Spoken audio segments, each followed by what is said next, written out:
all the way So here Jackson for Jackson. Oh my this morning. Well, gosh. thank you so much. That was Yeah, a trek. I I normally appreciate work it. at like 2, but I woke up at 5 a.m. today. So I was like, there's no way. I know they probably had to drive here. I was like, I want to make this happen. Yes. So. So what time do you have to be done? We'll make this quick. Let's see. This is so cool. Oh my God, I can't believe I'm talking to you guys. Absolutely. This is my interview with, let's see, Talk of the Town is at 10:20. Okay. So like, that's on James Robertson. That's at their studio, 474 James Robertson Parkway, which is a whopping 7 minutes away. So we Okay, got, like, good. I 20 tried to minutes. make it close for you. Yes, ma'am. Thank you so much for Okay. taking care of us. Seriously, I Yeah. appreciate it. So I mainly have questions for him because he's got like the Tennessee ties. Yeah, oh, I But know. I want to talk to you too, and this is good that you're here. So we'll talk to both of you. Okay, so can we see all of us in the shot? Yeah, scoot on over, get on over. Oh my God, this is wild. Okay. No, it's just our whole life has been wild. I know, I've been watching you guys on Instagram, Yeah, like it's nonstop. all over the It's place. been nonstop. It has So been nonstop. how is it being in the real world? Drastically different than anything we could have expected. Going into that house, you have an idea of what it will be like in those walls, and then everything goes out the window. And as much preparation as you want to have being on that show, you really don't get it until you're there. And it could not even be more accurate than once you get out of it, because the transition, especially for us, having never been in jury, having never had a sort of period of downtime, going straight from living in a house for 100 days to then being hit with reality, catching up on the last 4 months, and doing everything 1,000 miles an hour is sensory overload. It is overwhelming, to say the least. Yeah, you guys have been nonstop because I've seen you at all your podcasts and stuff. I actually just listened to your Jessica Graff podcast. Oh, okay. See, I haven't gotten a chance to hear any of them Yeah. yet. So we have a lot of catching up to do. We're only on 14 episodes right now. Oh, you haven't finished it We yet? haven't even gotten not even halfway close. through. Some of our other house guys haven't even watched it, and some of them might not. But we are ripping the Band-Aid off, trying to get as much of it in as we can. But still, there's so many things going on that having the downtime to even watch the show is impossible almost.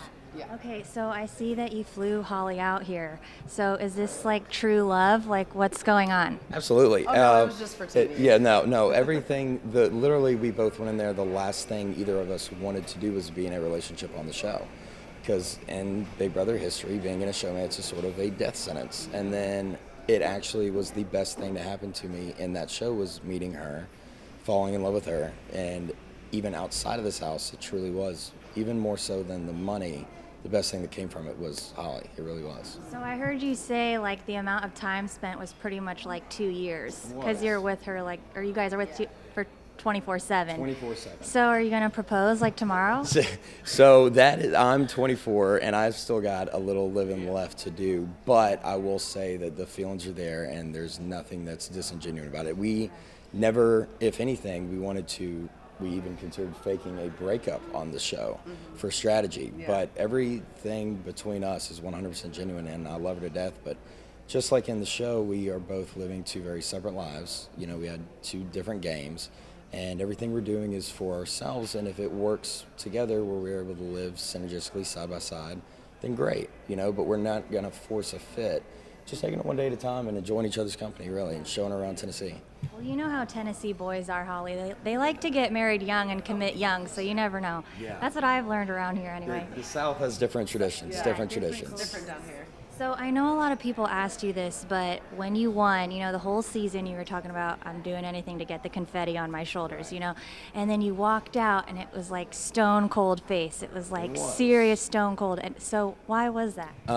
Well, I was never briefed on anything that was being brought to light or brought to surface or the questions that people had. And I had answers, hearing everything that was being accused of me, I have answers for them, but I was never told what it was. So in the back of my mind, especially, being in that house, your mind immediately goes to worst case scenarios. And the accusations, especially, being called a racist on national television, keep the money. I don't care about the money. I care more about my name, my family, the people that I love and are close to me than $500,000. So at that point it was very disheartening, because it's like the episode ended with me telling my mom I'm not a racist, you know what I mean? And it was very hard to enjoy that moment, but it also was very, shocking. I was wearing the same clothes I moved in on because I didn't think I was going to make it that far. The overwhelming atmosphere of it all.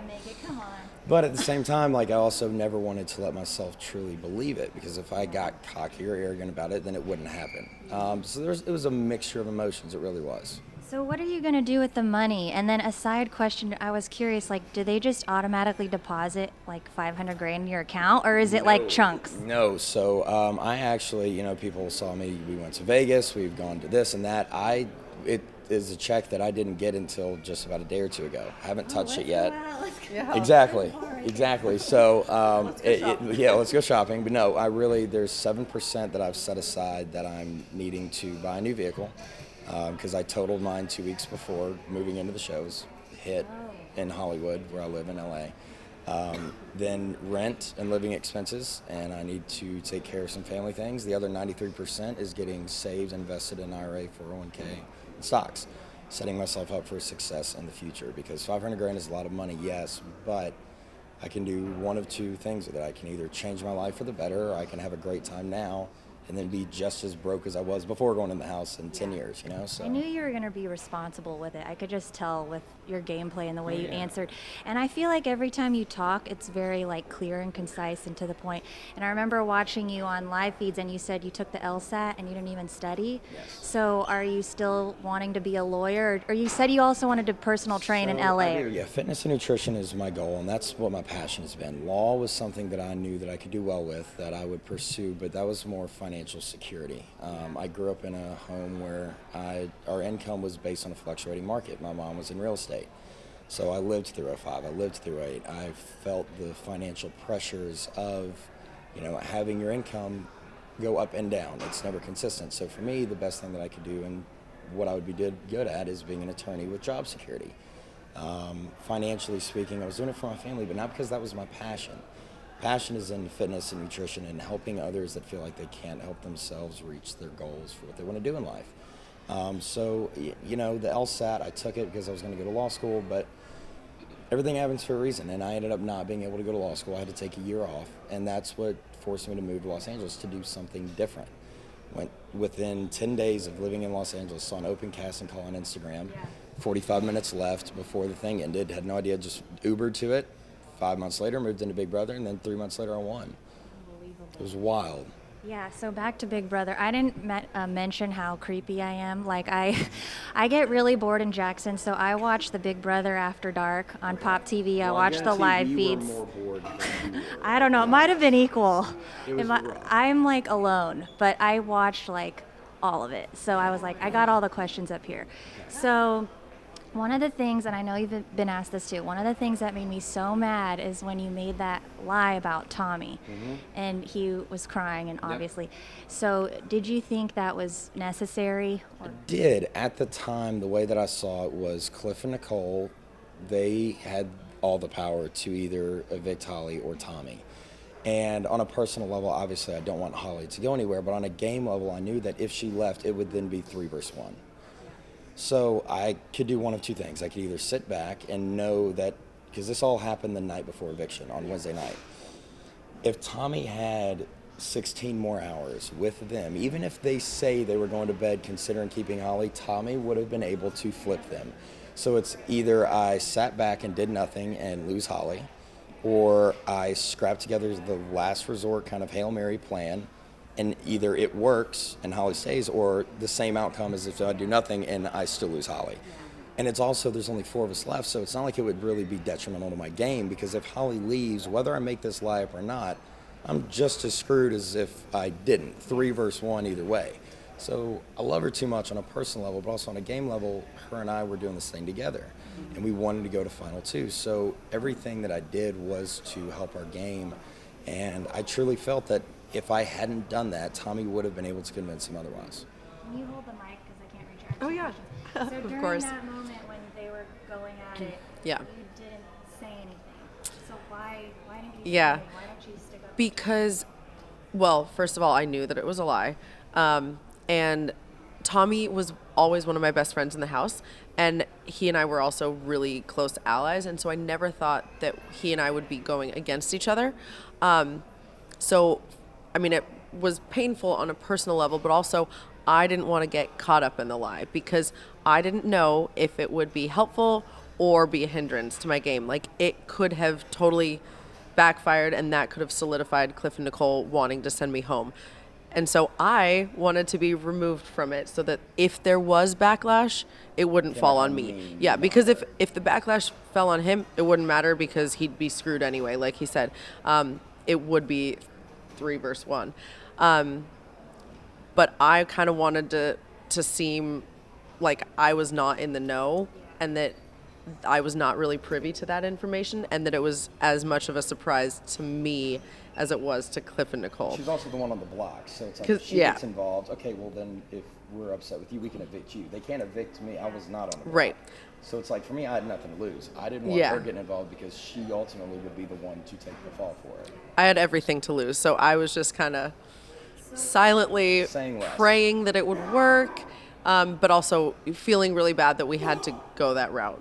So what about when you threw the head of household competition? He was like, fall, and you really didn't want to. Well, I knew I had to, and yeah, I was kind of back and forth, like asking him, like, when should I fall? Because I knew that I had to in my heart, just because I am not the kind of person who can look somebody in the eye, make a deal, and then go back on it right away. Of course, after I threw that, and after Cliff and Nicole continued trying to strong arm me, then I was like, you know what? You keep breaking deals.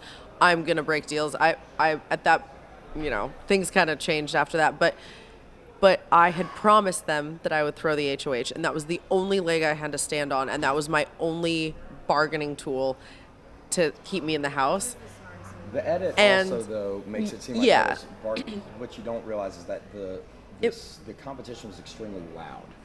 And although, like, it seems very aggressive, like I'm yelling at her, it was seriously because she was looking at me saying, like, when do I fall? And I was trying, she couldn't hear me. He was not pressuring me to drop. No, he wasn't pressuring me to the edit makes it. Have you gotten to that part yet? We saw the clip. We haven't seen the episode. We saw the clip, and we were like, wow, that makes it like look it just shows so him, much worse. We were just like, fall, Holly, fall. Yeah. We were trying to have a conversation, but also, it was loud with like the fire and the rain, and I was like, Cliff, when should I fall? I was like yelling at him, and Cliff, I don't know if it showed it or not, but Cliff was like begging, Holly, please drop. Holly, please drop. Yeah, exactly. So there's a lot more to things than get shown, and it makes that scene especially really kind of made me cringe because it makes me seem like I'm like, Holly, fall, like push, and that was not the case at all. It's just the edit in which it was shown. I just didn't want to fall because I was having fun. Yeah, that comp was so easy to me and so much fun that I was like, do I have to fall already? Yeah. So it's going to be crazy when you guys watch it fully, and I want to see what you think afterwards after you finish watching it. But okay, speaking of Cliff and Nicole, when they didn't eliminate you, okay, tell me what that was like. That had the dumbest move in Big Brother history, don't you think? I love Cliff. I love Nicole. Yes.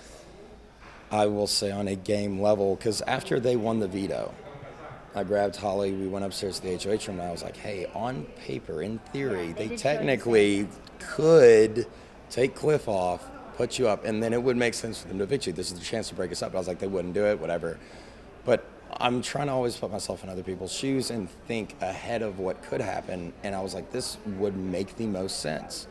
They said, no funny business, we were fine, so we sat back, but then I saw Tommy starting to capitalize on this opportunity. That's when it's like, okay, now that they started wavering, our deal that we had going into Final Four was broken. They even considered it, that handshake is done. If y'all are gonna lie to us, we will lie right back, but we will just do it better, if that makes sense. Yeah. So it was like, you gotta, like Cliff said, you have to adapt to your environment. And our environment went from being a very straightforward, honest environment to then having to lie and deceive in order to survive. You know what I mean? But I would ultimately pick her over anyone else, and there's nothing I wouldn't do for her inside of that house or outside of it, ever. I just can't believe they did that. I can't believe It was so obvious. But you guys deserve to be final two after that move because they pretty much handed you the paycheck after that. Well, thank you. I appreciate it. Thank you. You know what I mean? Like, if you were them, you would have done that. Right. Well, actually, it's hard to Hard to to say. actually forecast what you would do. It's so easy to say, well, I would do this or I wouldn't do this. You would break up a but- showmance. I'm not saying we would or wouldn't because we knew what we were getting. They were just as much of a duo as we were. Yeah. They weren't romantic, They but were unbreakable also. they were unbreakable as well. So we knew going into it, there's two duos going toe to toe in the final four. Just because we are romantically in a relationship does not make us that much stronger or weaker than them two who are inseparable as well. Going into 5 to 4, I asked Cliff if he would give me one vote to keep Holly. He refused to vote separate other than Nicole. So they were very much just as close as we were. So I will say not breaking us up was a poor move on a strategic level. But at the same time, saying that we would have broken them up, I don't know if we would have because we both knew what we were getting ourselves into. We wanted to go toe to toe, us four, duke it out. Like you taking her instead of Cliff or Nicole, like you broke Right. them up.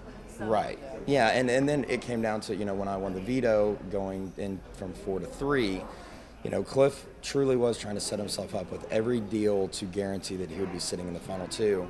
He wanted her to evict me, wanted me to evict her. He told me His that deals were getting kind of crazy at the end. They weren't Hectic. making any sense. told me I will Scrambling. not take you to final 2, but I expect you to take me. And I was kind of like, I'm confused here. This does not make sense. So at the end of the day, I hated breaking my word with Cliff because I really do. I love him to death. But everything changed for me when they decided that they were going to keep Tommy. That was when I decided to play a game of Big Brother that I didn't want to have to play, but that I was willing and able to play if it came down to it. And I will never turn my back on her, ever. So you won $50,000, and I know my friend actually, she wanted to go to Malibu Safaris for her birthday, and we're actually going to go soon. But what are you going to do? I know it's not as much, but what are you going to do with the money? Yeah, it's definitely not quite as better much. than It's missing a zero. I'm just gonna first of all relax for a second, take a breather, pay off some debts, and not go back to work immediately.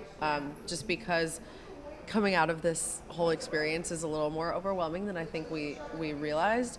So I just want to take a breath, travel a bit, spend time with this guy, and then just go back to the norm. And I mean, the other Jackson. yes, That's the yes. other. We got to spend time with. your Spend time dog? with the big Jackson and the little And the little Jackson, my Jackson. dog. Yeah. And then you guys can come to Jackson. And then we can come Yes. to Jackson. And we still have I to go know. to my Jackson, Mississippi, which is what I was named after. My Yeah. whole family's still down in Mississippi. So we still got to we have a lot of rounds to make. I got to go back to Bricktops today, see some folks I used to work with. Yeah. We are still go. We still have to go to Wyoming. We got to go to Yeah. Calgary on Friday. We Yeah, got to I go saw back to that. LA. Yeah. We're getting pulled in a lot of different directions. Can you talk a little bit about your Tennessee roots? Because I thought on the show you said you're from Nashville, but your family's in Knoxville. So what is your Tennessee? No, so I was born in Hermitage, but I've lived in Franklin for the past 7 or 8 years. I grew up in Antioch for the first 15 years of my life, but I was from Nashville, and I went to school in Knoxville. But my parents and I are in Nashville, or were. I live in LA now, but my parents are still in Franklin. But the rest of my family is from Mississippi, down in Madison, Brandon, Jackson area. And then I went to school at UT, ironically enough, with Ovi, Yes. but had never met him. Yeah. We had classes together, but That's crazy. never met him. And I like the Vols and all the Tennessee representation. Have you ever been to Jackson, Tennessee? Jackson, oh, absolutely, especially when, and I've stopped through there, driven through there a lot, but I love Jackson. It's People just, love to just drive through and pass it. well, it's a great small town, and it's nice, and there's so many things about it that I love about it because it's a very traditional, small southern town, you know what I mean? It's sort of like Franklin, not as big, but I love Jackson, Mississippi, and Tennessee, all the same. I hope I asked everything. I'm trying to think of everything. On the podcast with Jessica Graff, she said you guys are going to go to Bora Bora, or you're going to go Yes. somewhere different each year. Are you guys still planning on that? Oh, absolutely. We have a deal that we, she goes, we better. No, we have a deal that we have to take at least one trip every year, and it has to be the exact opposite of the kind of location that it was the year before. So if it's somewhere tropical, which is what we're doing for her birthday in January, we're going to Bora My Bora. birthday's in January too. What day? 4th. Oh, 11. 11. A week away. A week away. What's your sign? Oh my god, I need to know signs. I'm June 13th. Gemini? Gemini. Which Gemini. explains a lot. Yeah. Apparently. Sign I of don't. the twins. side, yeah. Two personalities. That's two very You're different such a sides. Gemini. Oh I'm my God, that's very so- subdued and low-key, but then I'm also very intense and abrasive and aggressive. We know. The sweetest, crazy. Yes. I'm literally like her little dog. Her little Jackson. Yeah. Capricorn's got to be careful with Geminis. Yeah. Yeah, Well, it's- I think I helped keep him kind of. She keeps me grounded. I really couldn't have done this show without her and won this game without her by my side. On a strategic level, have my back when I couldn't win or couldn't compete, but also on a personal, psychological level, she kept me sane. And she's my biggest supporter and biggest teammate, and I'm hers. And that's the great thing about this show is that we both are so competitive. We want to beat each other, but whoever loses still is the biggest supporter of the one who wins. Yeah, I loved watching you guys. Is this going to be like a Cody and Jess thing? Amazing Race next? I'm not gonna lie. I would do that in a heartbeat. I'm shooting my shot on the Amazing Race. I'm planting the seed. I I'm would going to try and I reach would out to as love- much as we can for the Amazing Race because we love to travel and we love to compete. So why not put both Are together? you good at direction? See, I'm horrible I at am. direction. Yeah. Yes, we both I love am. the outdoors. We both love the wilderness. We're both, directionally skilled in that sense. We don't really need a map or compass. We can Yeah. figure things out, but we're also, we also balance each other out in a lot of ways. And that's where I think the Amazing Race, you need two people that if you're too similar to each other, you will not last. Yeah. You've got to have, a negative and a positive to bring you Are together. you the first Tennessee winner of Big Brother? Do you know? I don't I feel know. like you are. At least that's what I told my boss, so I could interview. Well, there you go. Well, I do know that we are the first true showmans to ever Yeah. make I it to know first and showmans, second. but yeah, I wonder For about showmans. I don't know if any Tennessee. I I don't- feel People, like you're the first. I don't know if there's ever been any Tennessee people on it. no, I'm sure there has. Besides Obi. Besides Obi, I know, but then Yeah. it's like, there's two of us that I'm were sure. Same show. same season. It was wild. Was Cassie from Tennessee? I think she lives here now. I'm not sure. I know a lot of Actually, folks I live in really Nashville don't. now, but where they're originally Yeah. from, I think I might be the first Tennessee You winner. might so. have won the most competitions though that has won, right? I did. I did set the Yeah. record for the most wins in Big Brother history. That was something I did not go in there attempting to do, but I got, after day 44 happened and we were kind of pushed to the outskirts, we had no choice but to compete, which I'd been wanting to do the whole game, but I didn't want to show my cards too soon. Then it came down to, okay, I've got to do what I got to do. Let's fight for it. This is so crazy because you guys talk exactly like you do on the show, which I should expect, but it's Right. just weird. Hey Avery, can you do one shot just right here? I feel like this shows their faces better. It's also got that window behind them. Is the thing. Well, maybe just Oh, for yeah. B-roll. Good, bad, in between. We are who we are Yeah, on the show. you really and are. I mean, you're on camera 24/7, so Yeah. you have to be yourself. Like, Very much Yeah. ourselves. The best of me and the worst of me is Yeah. what you see and it's what you get. And a lot of things that I need to work on, a lot of things in my So which personal life. episode? I mean, the interview's over now, but which episode are you guys on? Are you like? She just I won just watched myself her- win my first Yeah. HOH. She Oh, just I won. just hers. saw You're like, myself I don't win even We're at the remember that very anymore. beginning. Yeah, I Yeah, know. I know, it We're at the seems- very beginning. But it's kind of nice because in the first half, or for the first up until then, I suppose, I was completely irrelevant. Oh, they yeah, they never didn't show you. show me doing anything, and it's so frustrating because like we would be having strategic conversations, and they'll air him talking, and then me just being like, yeah. They always show you like never talking. Never talking, just Never this very speaking. concerned, Yeah. worried Which- look of like, no. She Yeah. had You're so either much kidding more or you're not insight. talking. I know. Well, yeah. I know. We have a lot Which- of footage of that. I know. Which, yes, that was a lot of my gameplay was not talking, and I would because information in that house is more valuable absorbed rather than given. Yeah. So a lot of the time I would just try to be in the right place at the right time and like get information. But when it was the two of us, like we were actually talking game, and it was lot. very strategic. But they just didn't show. I because- actually saw more of your talking on the live feeds. Like that's where I learned more about you because Yeah. you just talked about like Everything. high school and body image with Nicole and like I don't know, you just talked Yeah. about everything. But they never show Never that show on the it. show. They They don't- did they didn't show show your like anything. strategic talking a lot, but yeah, you were quiet But, most like, of the show. Yeah. They And I love was to like, show our they- arguments. They really But just they didn't. because I know you haven't watched the argument yet. Yeah. The But- argument. I'm afraid of the, like, I'm afraid but of that. that Yeah. whole argument wasn't on the show. Like the show showed maybe 5 seconds of it, Yeah. but the thing that even started the fight, which I think you thought was on TV and live feeds, it wasn't. So it was really confusing because the part that you got Yeah. mad about, like none of us saw. Weird. And also the thing about it is that imagine being in a relationship with someone and if there's Yeah. something from your past that triggers you or that triggers the other person, you want to be able to discuss it with them so someone knows why you're upset. Yeah. But those same things, I don't want the entire country hearing. She doesn't want the entire country hearing. So imagine you're with, your significant other and you have an argument in the living room, something small, but you have millions of people in your Yeah. kitchen listening with a notepad. that little bit of an argument that could have been solved. Oh, shoot. Yes, absolutely.